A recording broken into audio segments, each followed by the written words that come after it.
Hi friends, ಎಲ್ಲರೂ ಕೂಡ ನನ್ನ ಚಾನಲ್ಗೆ ಸ್ವಾಗತ ಹೇಳ್ತಾ ನೋಡಿ, ಇದು ಸುವರ್ಣ ಅವಕಾಶ ಇದು. ಯಾಕಂದರೆ ಎಲ್ಲ ಒಂದು ಸ್ಪರ್ಧಾತ್ಮಕ ಪರೀಕ್ಷೆಗಳಿಗೆ ಸ್ಟಡಿ ಮಾಡುವಂಥ ವಿದ್ಯಾರ್ಥಿಗಳು ಇದನ್ನು ಕೊನೆವರೆಗೂ ನೋಡೋದನ್ನು ಮಾತ್ರ ಮಾಡಲಿಕ್ಕೆ ಹೋಗಬೇಡಿ, ಸ್ಕ್ರಿಪ್ಟ್ ಮಾಡಲಿಕ್ಕೆ ಹೋಗಬೇಡಿ. ನೋಡಿ, Karnataka high court data entry assistant ಅಂದರೆ ಹುದ್ದೆಗಳ ಭರ್ತಿಗಾಗಿ ಅರ್ಹ ಅಭ್ಯರ್ಥಿಗಳಿಂದ ಇವತ್ತು ಆನ್ಲೈನ್ ಮೂಲಕ ಅರ್ಜಿಗಳನ್ನು ಆಹ್ವಾನಿಸಲಾಗಿದೆ. ಸರ್ಕಾರಿ ಉದ್ಯೋಗದ ನಿರೀಕ್ಷೆಯಲ್ಲಿರುವಂಥ ಪದವೀಧರರಿಗೆ ಇದು ಉತ್ತಮ ಅವಕಾಶವಾಗಿದೆ.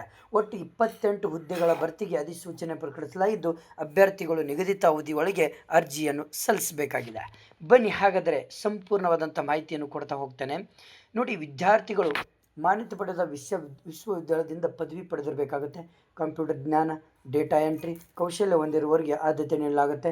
ವಯೋಮಿತಿ ಹಾಗೂ ಮೀಸಲಾತಿ ಸಡಿಲಿಕೆಗಳ ಒಂದು ಕುರಿತು ಹೆಚ್ಚಿನ ಮಾಹಿತಿಯನ್ನು ಅಧಿಕೃತವಾಗಿ ಅಧಿಸೂಚನೆಯಲ್ಲಿ ನೀವು ಪರಿಶೀಲಿಸಬಹುದು. ವೇತನ ಮತ್ತು ಆಯ್ಕೆ ಪ್ರಕ್ರಿಯೆ ನೋಡೋಣ ಬನ್ನಿ. ನೋಡಿ, ಆಯ್ಕೆಯಾದ ಅಭ್ಯರ್ಥಿಗಳಿಗೆ 25,500ದಿಂದ 81,100ವರೆಗೆ ವೇತನ ನೀಡಲಾಗುತ್ತೆ. ಲಿಖಿತ ಪರೀಕ್ಷೆ, ಕೌಶಲ್ಯ ಪರೀಕ್ಷೆ ಹಾಗೂ ದಾಖಲೆ ಪರಿಶೀಲನೆಯ ಮೂಲಕ ಅಭ್ಯರ್ಥಿಗಳನ್ನು ಆಯ್ಕೆ ಮಾಡಲಾಗುತ್ತೆ.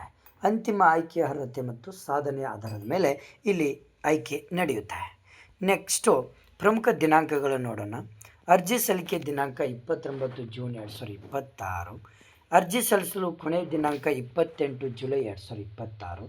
ಅಭ್ಯರ್ಥಿಗಳು ಕೊನೆಯ ದಿನಾಂಕದವರೆಗೆ ಕಾಯದೆ ಮುಂಚಿತವಾಗಿ ಅರ್ಜಿ ಸಲ್ಲಿಸೋದು ಒಳಿತು.